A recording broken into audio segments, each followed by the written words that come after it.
네, 국내 이슈 체크인 한양증권 권충현 과장과 얘기를 나눠보겠습니다. 안녕하십니까? 안녕하십니까? 네. 자, 오늘 권충현 과장의 내용은 어떤 내용들인지 저희가 이슈부터 먼저 확인해보고 얘기를 나눠보도록 하겠습니다. 자, 시장 발목 잡는 돌발 악재라는 주제를 가지고 얘기를 나눠보도록 하겠습니다. 자, 지금 코스피는 그렇다 치고요. 코스닥 같은 경우는 이렇게 상승세로 잘 가다가 한 번씩 이제 발목을 잡고 흔드는 게 특정 종목, 한 종목이 이렇게 전체적으로 시장을 흔드는 그런 경우가 상당히 많습니다. 어제 같은 경우도 그전에도 이제 내추럴 엔도텍이 그랬습니다만 어제 같은 경우도 이제 이 CPN코리아 한동안 잘 가던 이 종목이 실적 발표를 하면서 이 쇼크 때문에 시장 전체가 좀 흔들리는 이런 모습이었는데 이 부분 어제 좀 브리핑 좀 부탁드리겠습니다. 네, 일단은 시장 같은 경우는 어제 오전장 제가 말씀드린 대로 굉장히 좀 좋은 흐름을 보였습니다. 다만 한 10시 반, 11시쯤에 슈퍼앤코리아에서 실적을 좀 발표를 했는데 이 실적이 쇼크가 나면서 시장이 급속도로 굉장히 좀 냉각되는 모습을 보였습니다. 일단은 콘센서스 자체는 한 120억에서 130억 정도 아니면 또 더 높게 잡힌 사람은 한 150억 이상도 나올 수 있다라고 좀 시장에서 예견을 하고 있었는데 네. 한 83억 정도 영업이익을 좀 발표를 하면서 시장에서 굉장히 좀 투매가 나오면서 하한가까지 좀 진입을 하면서 시장에도 굉장히 좀 큰 폭으로 영향을 주는 좀 모습을 보였습니다. 일단은 기관 외국인 시장 그러면서 같이 동반 매도를 다시 매도로 하는 모습을 보여주면서 장중엔 종목별로 또 투매가 나오는 종목들도 좀 보였습니다. 지금 실적 쇼크의 지뢰밭이라고 좀 말씀드려도 될 것 같습니다. 실적을 5월 15일까지는 실적 발표가 계속될 것으로 좀 예상이 되는데 아무래도 실적이 좋지 않을수록 좀 늦게 발표를 하는 경향들이 좀 있기 때문에 마지막 주에 남아 있는 실적들은 좀 좋지 않을 가능성이 많지 않겠는가라는 좀 불안감도 좀 형성이 돼 있는 모습입니다. 네. 더군다나 슈피겐코리아 같은 경우에 실적 쇼크의 의미는 좀 크지 않겠는가 좀 생각을 하고 있습니다. 그 이유에는 슈피겐 같은 경우는 삼성이나 애플의 견제를 전혀 받지 않는 회사입니다. 액세서리를 만들다 보니까 그렇게 되는데요. 독자적으로 제품을 생산을 하는데도 불구하고 판매가 좋지 못했다는 것은 아무래도 스마트폰의 판매가 좀 줄어든 것이 아닌가, 판매가 좋지 못하지 않았는가, 그러면서 아무래도 좀 시장에 의문을 좀 키워가면서 시장이 좀 하락을 폭을 좀 키웠던 것 같습니다. 네, 일단은 그래요. 코스닥 이 실적 시즌 지뢰밭이다라는 얘기를 해주셨는데 문제는 진짜 뭐가 지뢰인지 모른다는 것 같아요. 일단 슈피겐코리아 같은 경우에는 상당히 좀 이 휴대폰 케이스로 통해서 실적이 좋을 거라는 전망 진짜 컸거든요. 기대감이 너무 크셨을 것 같은데 그러니까요. 도대체 왜 실적이 안 좋았는지, 그러니까 이렇게 예상 밖의 상황이 터진 일, 그러니까 일단 스마트폰 판매가 둔화됐다라는 얘기도 해주셨는데 네. 기대감은 왜 이렇게 높아졌던 건지요? 일단은 잠정치였기 때문에 실질적으로 굉장히 좀 상세한 부분을 뜯어보기에는 쉽지 않을 것으로 판단했습니다. 일단은 네. 판단을 합니다. 다만 제가 봤을 때는 가장 크게는 스마트폰 판매가 생각보다는 많이 부진했다는 점이 가장 클 것 같고요. 그 다음으로는 이제 상장한 지 얼마 되지 않은 종목입니다. 그렇기 때문에 일단은 상장을 하고 나서 초반에 좀 보여주기 위해서 좀 매출을 좀 끌어올리는 수 좀 있습니다. 좀 밀어내기라고 저희는 또 표현을 하는데 그런 네. 부분이 혹시 나오지 않았는가라는 좀 의문점도 좀 보이기 때문에 제가 봤을 때는 만약에 그런 식이라면 단기적인 악재가 아니겠는가라고도 좀 생각을 하고는 있습니다. 그런 숫자적인 부분에서는 추후적으로 굉장히 또 올라올 수 있는 부분이기 때문에 그런 부분은 단기 악재라고 생각을 하지만 일단은 현재 시점에서의 밸류에이션의 메리트는 크게 좀 부각되기 힘든 부분이 아니겠는가라고 좀 생각을 하고 있습니다. 네.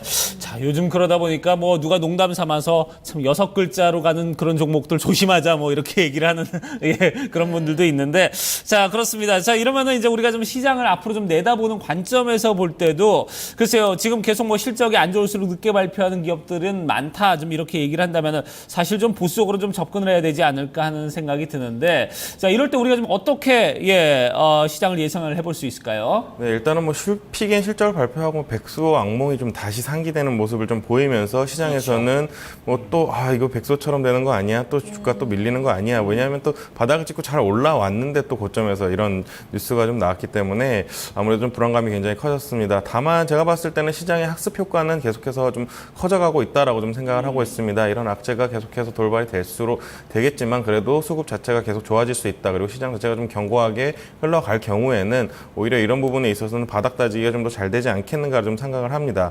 다만 시장 추가적인 하락은 쉽지 않겠다라고는 생각을 하지만 어느 정도 이번 주는 좀 굉장히 좀 지지부진한 모습을 보이지 않겠는가 좀 생각을 하고 있고요. 네.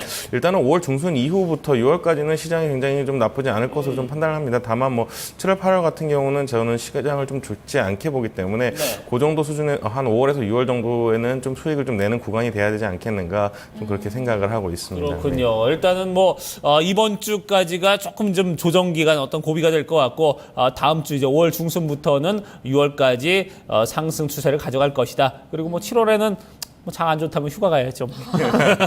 아니 그렇게 되면 예. 지금 결국 답이 그런 것 같아요. 실적을 발표할 종목들에 대한 불확실성이 크니까 지금 실적을 호실적으로 발표한 종목들 위주로 그러니까 따라가 잡기를 해야 되는 건지 지금 대응을 어떻게 가져가야 될까요? 네, 일단은 그렇게 하시는 것이 일단은 심리적으로 굉장히 좀 안정적으로 좀 포트폴리오를 운영할 수 있다라고 생각을 좀 하고 있습니다. 다만 뭐 산성 LNS는 그러면 어떻게 된 거냐라고 말씀하시는 분들이 많으세요. 어제 같은 경우 굉장히 뭐 한 12, 3%까지 급락을 하는 모습을 보여줬는데 다만 이런 부분에서는 뭐 장 후반에 굉장히 좀 올라왔다라고 좀 생각을 하고 있습니다. 더군다나 뭐 발표 후에 또 실적 발표 후에 상승한 부분이 굉장히 좀 많기 때문에 그 부분에 대한 부담감으로 좀 먼저 하락을 했다라고 좀 생각을 하고요.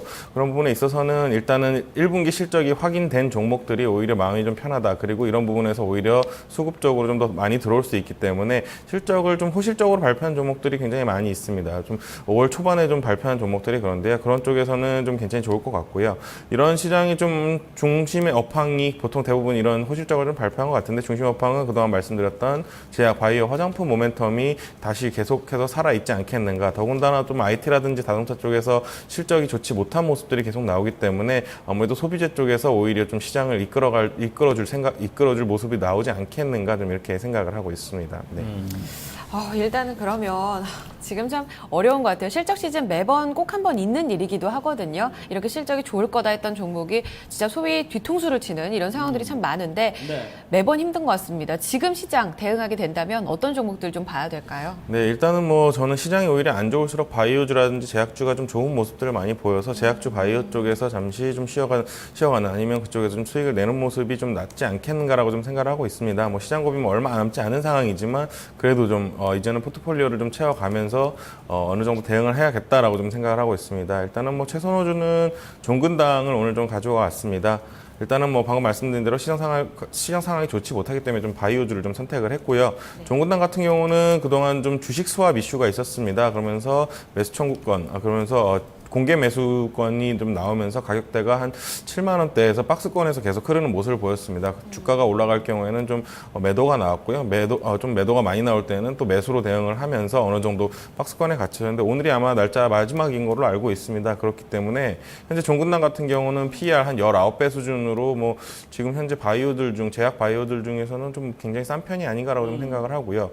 또 그리고 이제 아직 시작하지 않은 마지막 바이오주라고도 좀 얘기가 많이 나오고 있습니다. 더군다나 뭐 신약 기술 수출을 임박을 하고 있다라고 좀 얘기가 많이 돌고 있습니다. 주식 수합을 끝내고 나서 주가를 좀 부양하기 위한 좀 전략이 아니겠는가 생각이 하면서 이런 느낌에서 좀 종근당을 좀 추천을 드리고 있습니다. 네.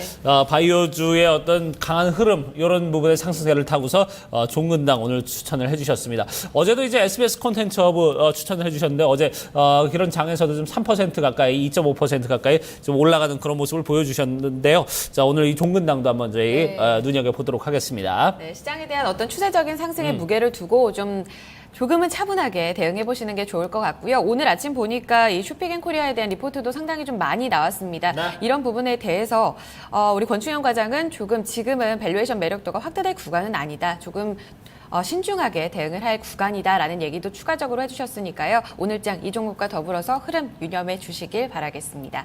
자, 이야기 여기서 마무리 짓도록 하겠습니다. 한양증권 권충현 과장과 함께 국내 이슈 체크인 함께했습니다. 감사합니다. 고맙습니다.